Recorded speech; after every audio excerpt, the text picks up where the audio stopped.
کلسا عطاء نصیر صاحب لندن سے آپ سے یہ پوچھنا چاہتے ہیں. وہ کہتے ہیں کہ بعض نوجوان دیکھا گیا کہ سنتوں کی ادائیگی میں تساہل کرتے ہیں اور سمجھتے ہیں کہ سنتوں کی ادائیگی ضروری نہیں ہے. اصل چیز فرض نماز ہے. اگر فرض پڑھ لیے ہیں تو بس ٹھیک ہے، کافی ہو گیا، اور سنتیں نہیں پڑھتے.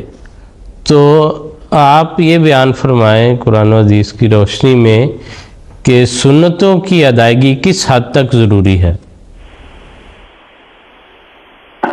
اصل تو حضرت رسول پاک صلی اللہ علیہ وسلم کی اطاعت کرنی ضروری ہے.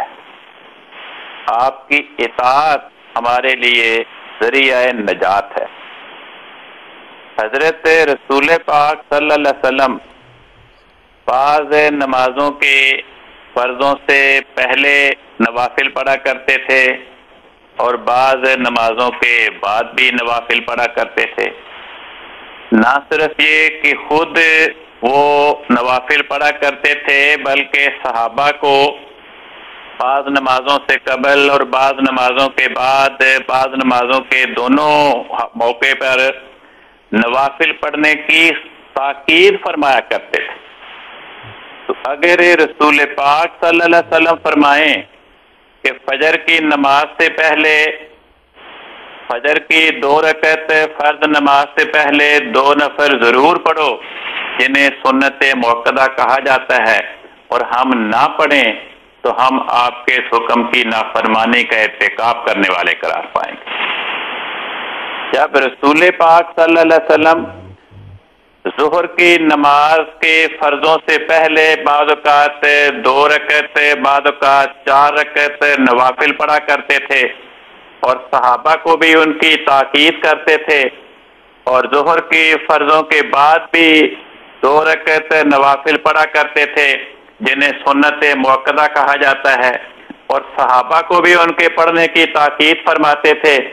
تو رسول پاک صلی اللہ علیہ وسلم جو کام خود بھی دوام کے ساتھ کریں اور صحابہ کو بھی اس کے کرنے کی تاکید کریں، اور ہم آپ کے نمونے کو دیکھ کر اور آپ کی تاکید کی خبر پا کر بھی اس سے انحراف کریں اور اس کی نافرمانی کا ارتکاب کریں، تو گویا ہم اپنے ہاتھ سے اپنے اوپر نجات کا دروازہ بند کرنے والے قرار پائیں.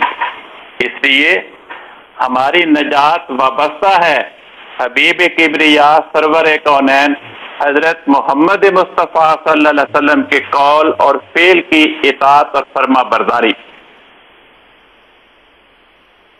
جی ٹھیک ہے، جی ٹھیک ہے، بالکل کل صاحب بجا فرمایا کہ ہماری نجات کے لیے یہ ضروری ہے کہ حضور صلی اللہ علیہ وسلم کے قول اور فعل، جس کو حضور صلی اللہ علیہ وسلم نے تواتر سے اختیار فرمایا ہے، ہم بھی اس پر اپنی پوری کوشش کے ساتھ عمل کرنے والے ہوں.